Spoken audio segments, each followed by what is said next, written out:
The steward's hand closed on my wrist before I had even set down the ladle, and he said, loud enough for the whole kitchen to hear, "The king wants a jest for his hall tonight, and you, cook, are the jest." I did not understand him at first. I thought he meant a dish, some overcooked joint sent up as an insult to my own hands, and I began to say that the venison was not yet turned. But he was already pulling me past the spit boys and the scullery girls, out of the warm reek of the kitchens and toward the doors of the great hall, and I understood then that I was the dish. I was the thing to be served up and laughed at. "Steward Renfield," I said, trying to plant my feet against the stone, "I have no place in that hall." "No," he agreed, not unkindly, which somehow made it worse. "You don't, that is rather the point." I had learned in 6 years under that roof that a kitchen has its own kind of kingdom, and that I had risen about as far in it as a woman without name or dowry ever could. I kept the second hearth, which meant the roasts and the long-simmered stocks were mine to answer for, while old Ansel kept the first, and the sauces that required a temper he claimed I did not have. I did not mind the ranking. I had come to Ashbourne at 17 with a bundle of my mother's clothes and no letter of introduction, only a girl's memory of watching her mother stretch a single hen across a week of suppers, and the head cook had taken me on because I did not flinch at the heat of the ovens the way the other girls sent up from the village did. 6 years of not flinching had earned me a hearth of my own, a pallet in the loft above the buttery, and the particular, comfortable invisibility of a woman no one had any reason to notice. I did not resent it. I had simply never once imagined it might end. Renfield had never had cause to trouble himself with me before that evening, and I understood dimly, even as he pulled me toward the doors, that this was precisely what made me useful to him now. I had no father to answer to him, no patron among the lords to take offense, no voice in the hold loud enough to make trouble of this if it went wrong. He had chosen his jest the way a careful man chooses his ground before a wager, and he had chosen well, except for the one thing no steward could have accounted for, because no one in Ashbourne had ever thought to test it. The doors opened on candlelight and noise, 100 voices and the clatter of goblets, and I was walked down the center of it all like a prisoner brought for judgment. My apron was still dusted with flour. My hands still smelled of onions and tallow. I had worked in the king's own hold for 6 years, since I was a girl of 17 with nowhere else to go, and in 6 years no one in that hall had ever once looked at me as anything but a shape that carried plates. Now they all looked. Lord Voss, 3 cups deep in his wine, was the first to laugh, a short bark that others took as their cue. "Renfield," he called out, "what is this you've dragged from the scullery?" "A singer, my lord," Renfield said, and bowed as though he were presenting a great gift. "I am told the kitchen girl sings to herself over the pots. Perhaps she will sing for us instead of muttering to the cabbages."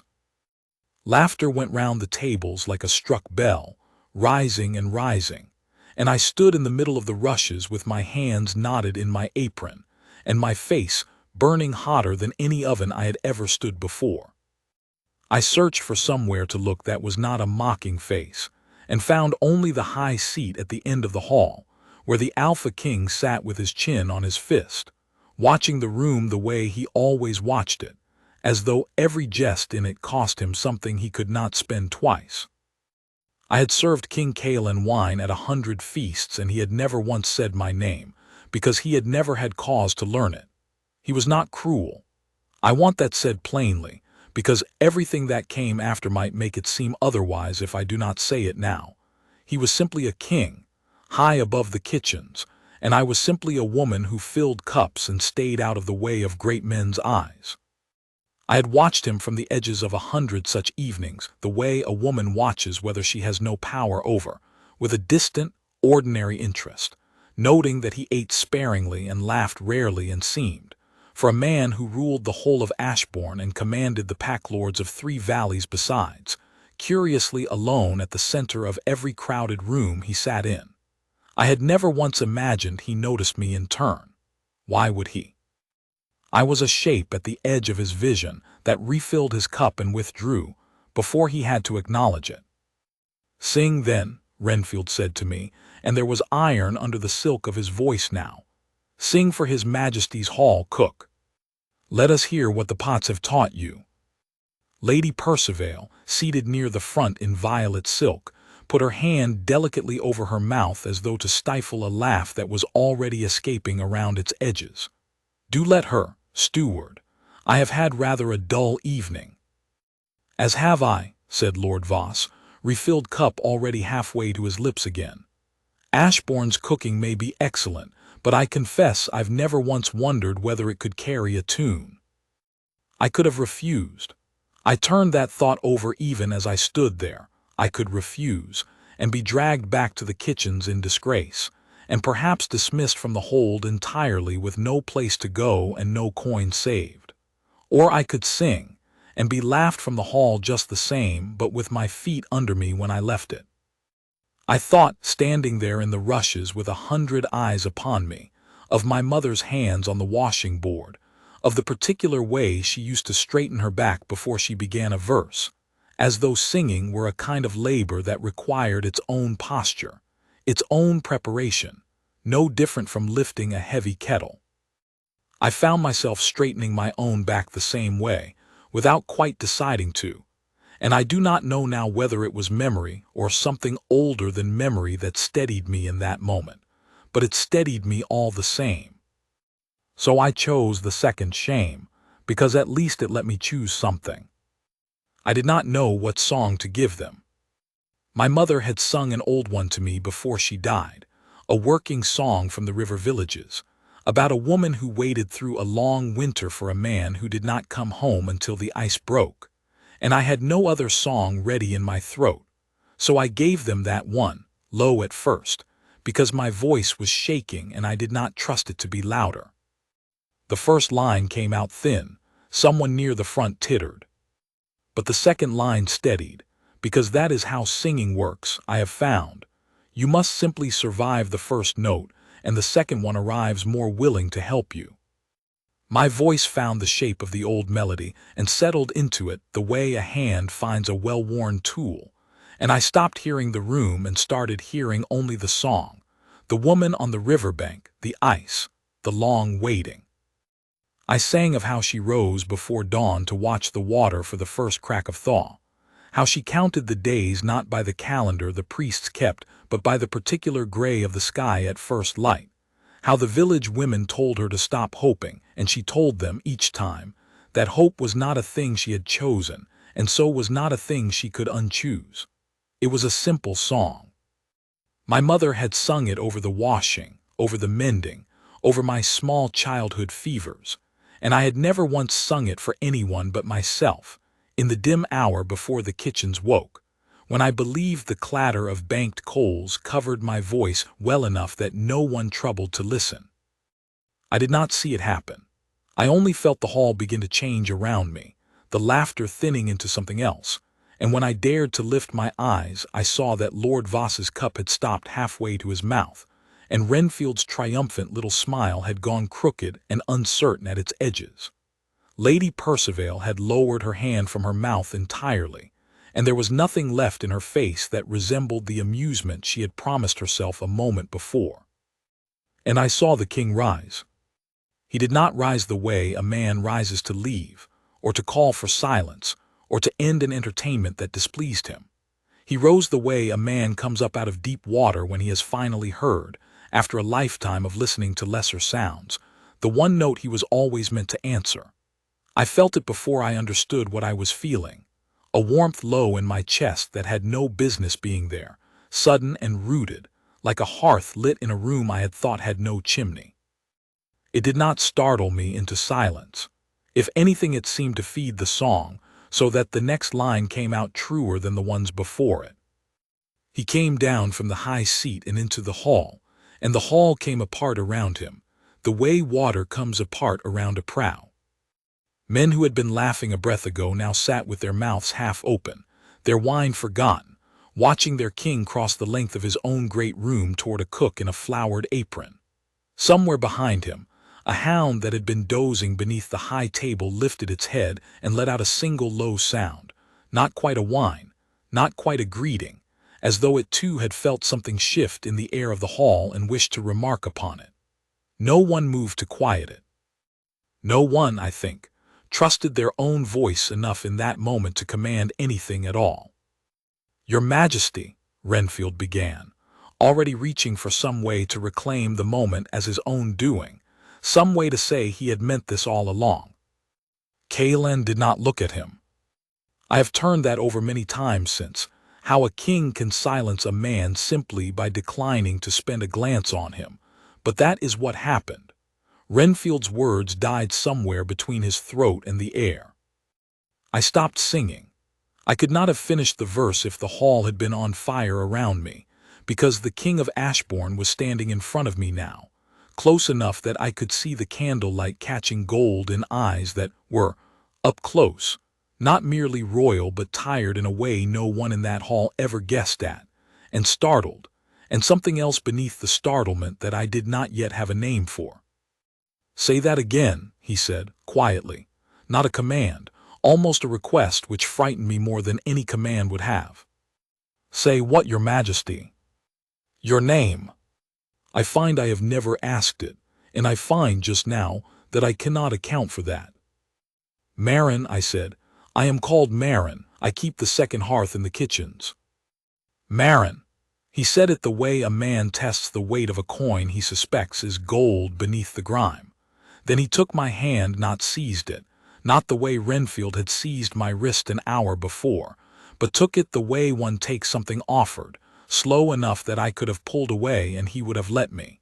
His fingers were warm. Where they closed over mine, I felt that same hearth warmth flare again, brighter, climbing up my arm like something waking after a long sleep. And I heard, though I could not have said from where, the smallest sound, like a struck string settling into its true pitch after years of being tuned wrong. The hall had gone utterly silent. 100 nobles who had been laughing at me a minute before now sat as though someone had nailed their tongues to the roofs of their mouths. "Do you feel that?" Kalen said to me low, for me alone, though every ear in the room strained to catch it. "Tell me you feel it too, and not only I." "I feel it," I whispered, because I did, because there was no honest way to say otherwise.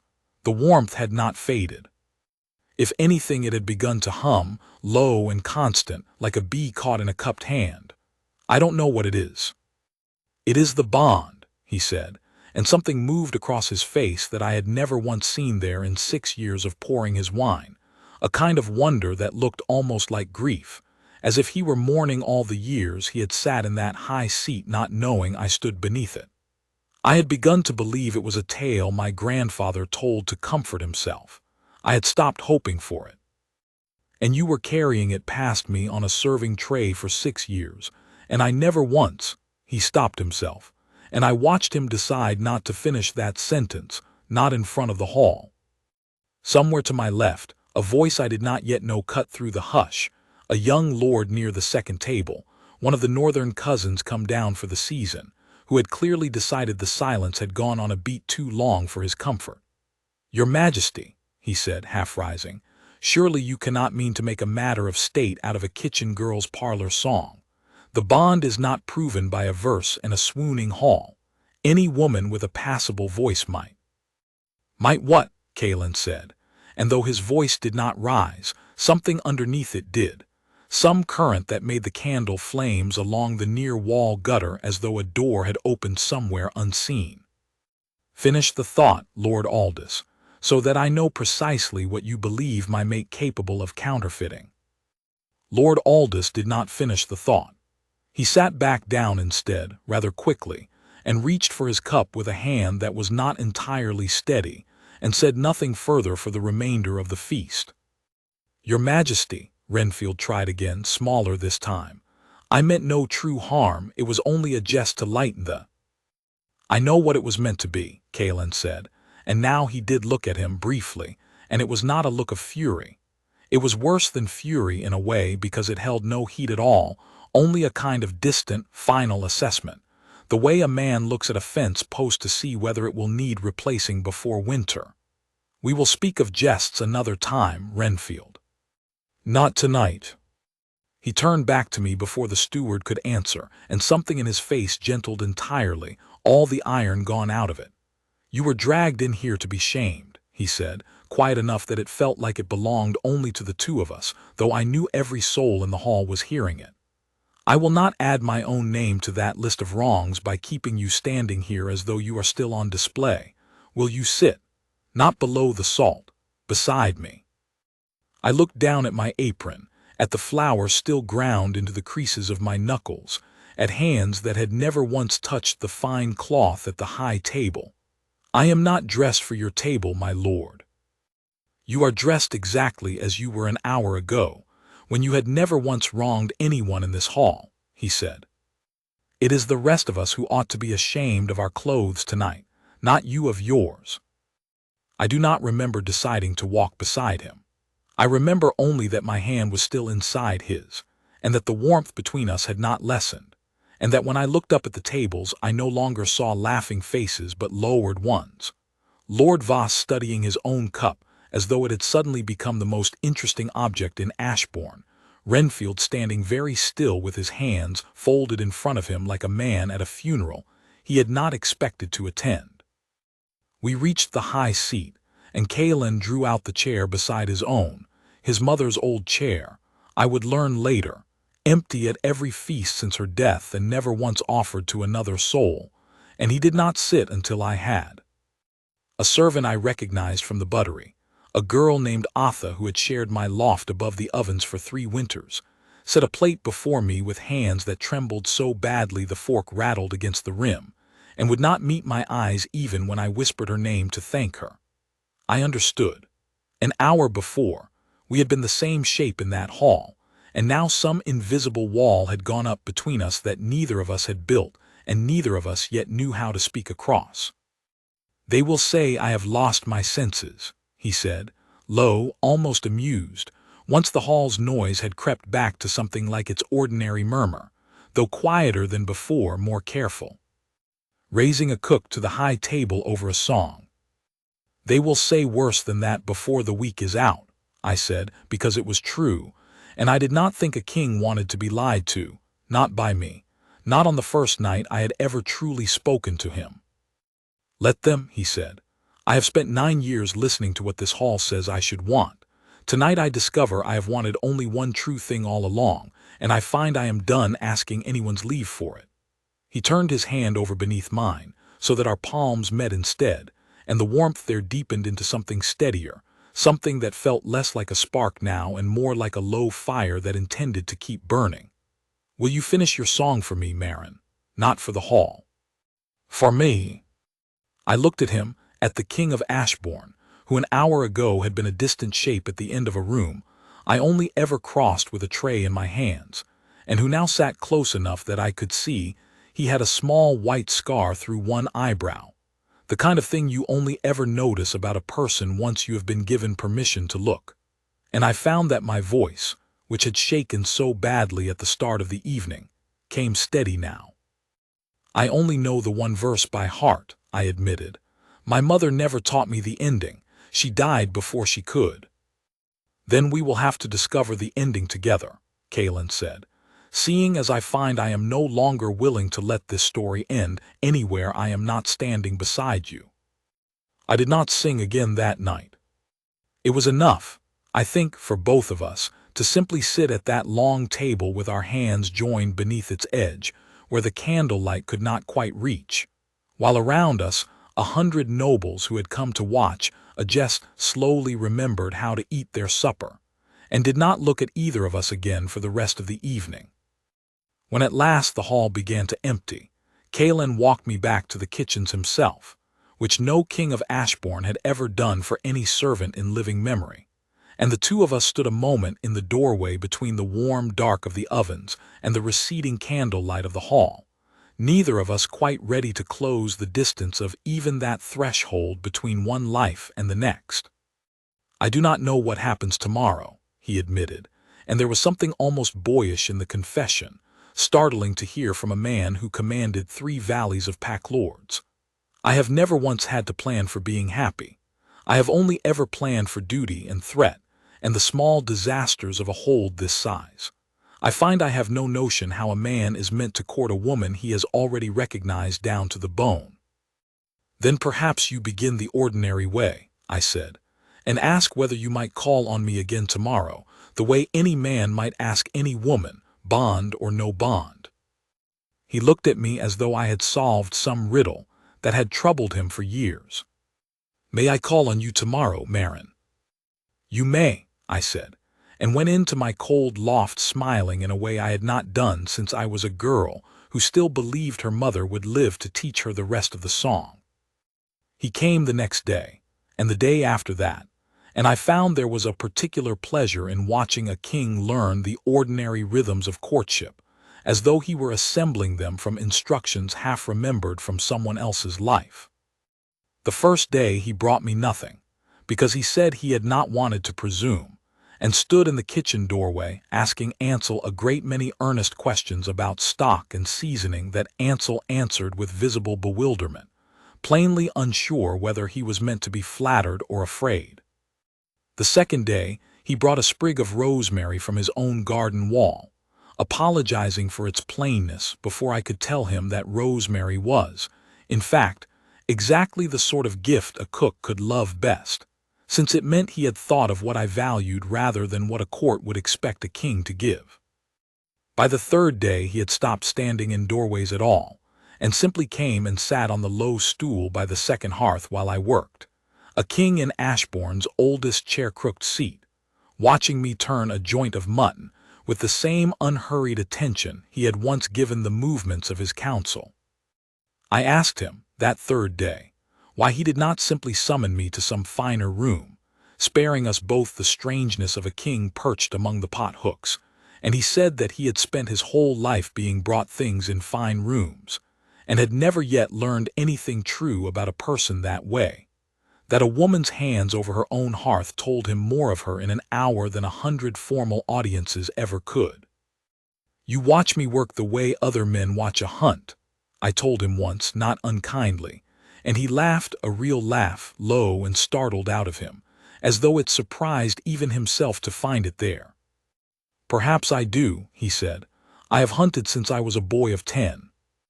I only learned this week that there is a stiller kind of attention, and that I find I prefer it.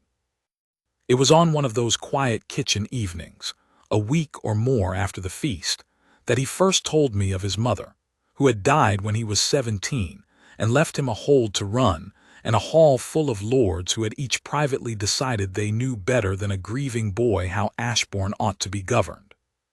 He told me he had spent the years since proving them wrong one careful decision at a time, and that the proving had cost him most of the softness a younger man might have kept for courting, for friendship, for anything that did not serve the hold directly. I had begun to think that particular part of me had simply gone missing along the way, he said, turning the rosemary sprig I had put in a cup of water between his fingers. It is a strange thing, to be a king of 9 years and only now discover you have been lonely the whole while and mistook it for duty.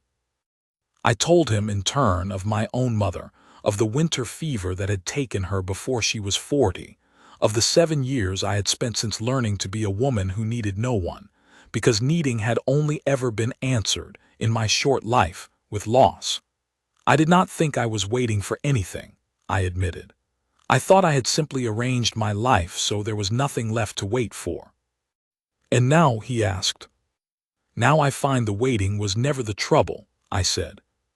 Only the not knowing what for. It was 3 days after the feast that Renfield came to find me in the kitchens, where I had gone back to work the very morning after, because I did not yet know what else a woman in my position was meant to do with herself. He stood in the doorway a long moment before he spoke, twisting his own hands the way he had once twisted my wrist. I did not know, he said finally. I want you to understand that. I chose you because I believed no harm could come of it, because I believed you had no one to protect you, and so no one to answer to if the jest went sour. It very nearly didn't go sour at all, steward, I said, not unkindly, because I found I had no wish to be cruel to him, even now. It very nearly went exactly as you planned. And instead I handed the king his mate on a serving tray, he said, with the particular bitterness of a man who has outclevered himself. I will not ask your forgiveness. I only came to say that I understand now, what I did not understand 3 nights ago, that you were never the least person in this hold, only the least noticed one. I mistook the second thing for the first, and I will carry that mistake a good while. I gave him bread from the morning's baking, because it was the only thing in that kitchen that was truly mine to give, and he took it and left without another word, and I did not see him wear his steward's chain again after that season. Kalen found other work for him, lesser work, done far from any hall where laughter could be turned into a weapon. There was a council session, some 3 weeks after the feast, that I was not meant to know of, though Atha's cousin kept the door and told her everything, and Atha told me everything in turn over the bread ovens the following dawn.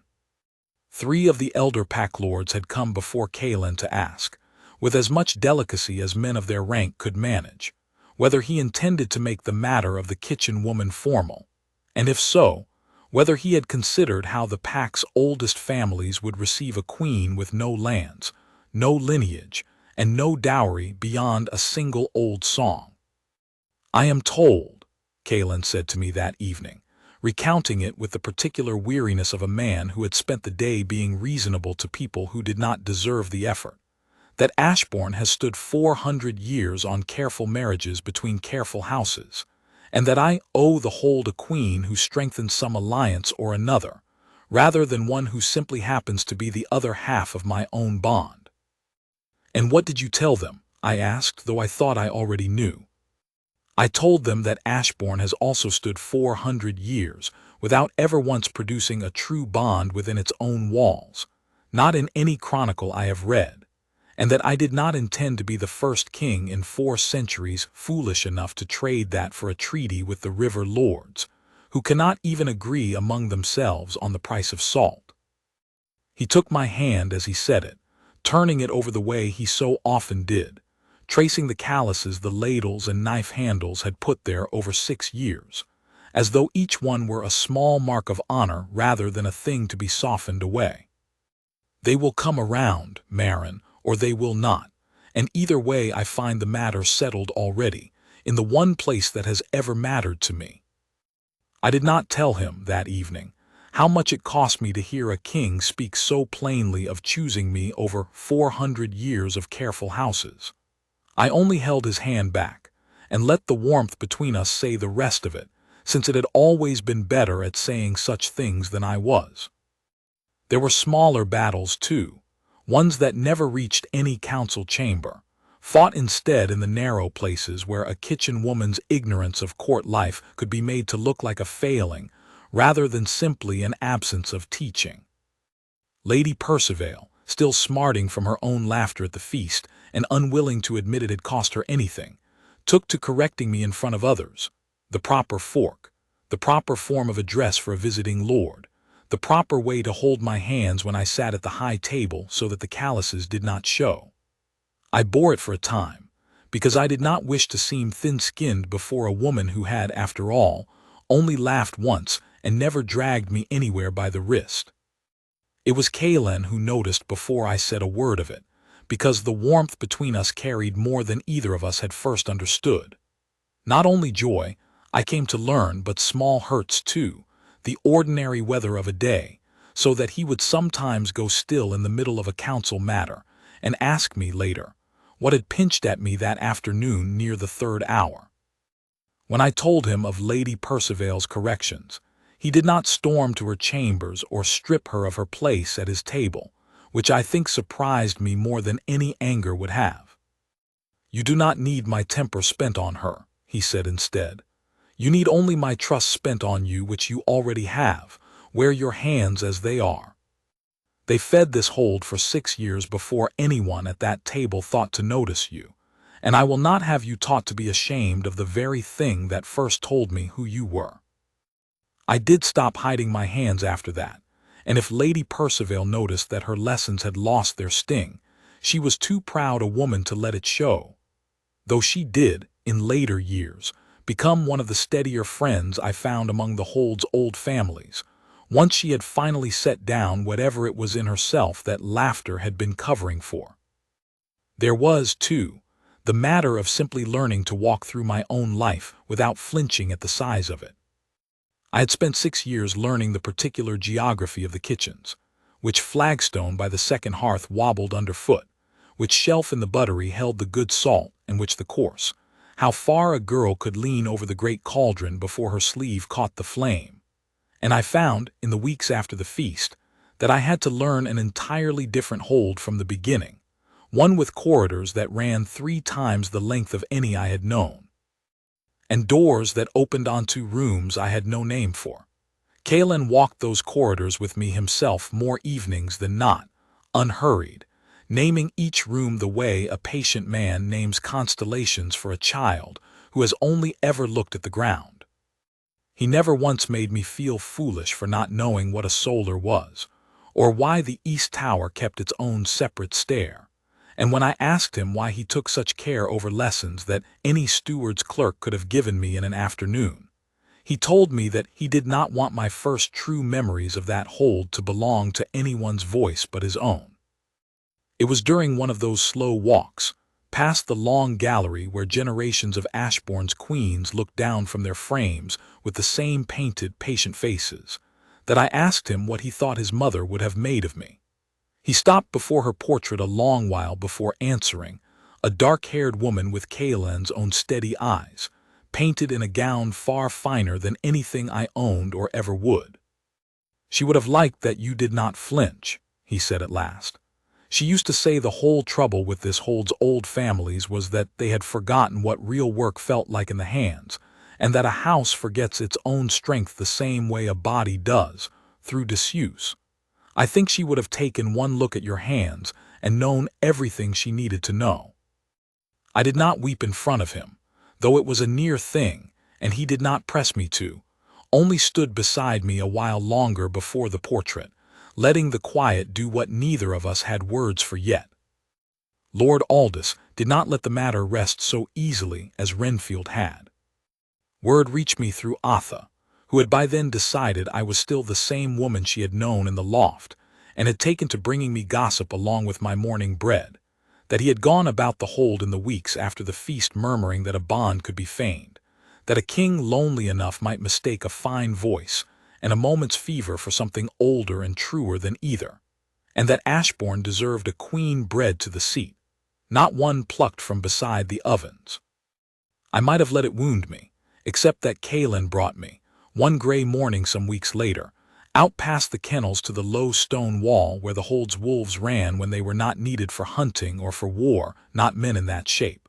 For he himself never wore fur nor claw nor any beast's face even in the deepest privacy of the bond, but true wolves, gray and silver-backed, kept by the pack as kin and messengers both.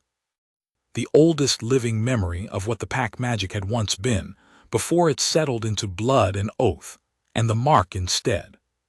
The pack's eldest wolf, a lean creature with a scarred muzzle that the huntsman called Growler for want of a gentler name, came to the wall the moment we approached it, and would not go to Kalen's offered hand at all, but pushed its great head instead beneath my own palm, and stayed there, silent and certain, while 3 huntsmen and a stable boy stood by with their mouths open. "They know before we do, sometimes," Kalen said quietly, watching. "My grandfather used to say the old wolves can read the mark before it ever shows on the skin." I did not fully believe him either, until this morning. I did not understand what he meant by the mark until that same evening, when I found, low over my own heart where no eye but my own or his would ever see it, the faint beginning of a shape like a single unclosed ring, silver pale against my skin, warm to the touch the way embers are warm long after the flame above them has gone quiet. I did not need any wolf or elder to tell me what it meant. I had felt it arriving for days, the way one feels a storm arriving before the first drop falls, not as fear, but as a kind of patient certainty. When Lord Aldous heard of the mark, and he did hear of it, because nothing in a hold that size stays private for long, least of all a king's private happiness, he did not trouble me again with his murmuring, and at the following season's gathering he was the first to rise when I entered the hall, and the first to bow, low and without being asked, and I found I did not want his humiliation any more than Caelan had wanted Renfield's. It was enough that he had stopped. As for the warmth in my chest, it never once faded in all the years after, though it changed its character the way a fire changes once it has burned past its first hungry hour, from a startled flare into something low and constant and entirely without doubt, a warmth I could reach for on the worst nights the way another woman might reach for a lit lamp left burning in a hallway. Caelan told me once, much later, lying beside me with my hand pressed flat over his heart, as though to prove to himself yet again that it was real, that he had heard my voice in that hall and felt something in himself click into place like a key finding, after years of trying every wrong lock in the house, the one door it had been forged for all along. We were wed the following spring, in the same hall where I had once stood shaking in a flowered apron, though I asked that the feast be a small one, and that the kitchens themselves be permitted a place at the tables rather than only at the ovens, since it seemed to me a poor sort of joy that did not include the hands that had cooked it. Ansel wept into his own soup, which he denied for years afterward, insisting it was only the pepper. Otha stood as my one attendant, in a blue dress I had helped her sew, and did not tremble once when she set the rings between us, though she told me later her knees had very nearly given out entirely. Renfield came, at Caelan's own invitation, and stood near the back of the hall in the plain gray of his lesser post, and when I caught his eye across the crowded room he did not look away in shame, only inclined his head, once, the way one old acquaintance greets another across a distance too wide for words. I found I was glad of it. A jest that had been meant to wound me had, in the strangest turning any of us could have predicted, become the very hinge on which the rest of my life swung open, and I did not think either of us needed to pretend otherwise any more. Lord Aldous stood near the front that day, among the pack lords who had once questioned whether a bond could be trusted at all, and when Caelan asked, before the whole assembled hall, whether any man present objected to the match, it was Aldous himself who answered first, before any other voice could rise. "None, your Majesty," he said plainly, "and I will own before this hall that I was wrong to have thought otherwise. I have rarely been so glad to be proven a fool." It cost him something to say it. I could see that plainly in the set of his jaw, and I found I respected him rather more for the saying of it than I would have if he had simply stayed silent and let the moment pass unremarked. Lady Percival wept openly through the whole of the small ceremony, which surprised no one more than herself, and told me afterward, rather fiercely, that it was only the incense and not any sentiment on her part, though she held my hand rather longer than the excuse required. I never became a singer at feasts, not in any grand sense the bards might have made of it. I want that understood too. I went back to the second hearth more mornings than not in the early years, because the kitchens were mine in a way the great hall was not yet, and because I found I liked the bread better for kneading it myself, queen or not, mate or not. But some evenings, when the candles were low and the hall had emptied of all but the two of us, Caelan would ask for the old river song, the one about the woman who waited out the whole winter for the ice to break, and I would give it to him, not the ending, because I never did find one that satisfied either of us, but the middle, the long patient middle where the waiting turns, without anyone quite noticing the moment it happens, into hope. Some years later, on a night much like that first one, our own small daughter fell asleep against my shoulder in that very hall before I had reached even the second verse, and Caelan, watching us both by the candlelight with the same stillness he had once turned on a startled kitchen cook, told me he did not think he would ever tire of hearing a song he already knew every word of, so long as it was I who was singing it. I have not tired of it either. Some evenings I still go back to the ovens before dawn, when the coals are banked low and the hall is asleep, and sing the verse to no one at all, simply because it is mine, and because some mornings a woman likes to remember exactly how far a single verse can carry her when she finally lets herself be heard.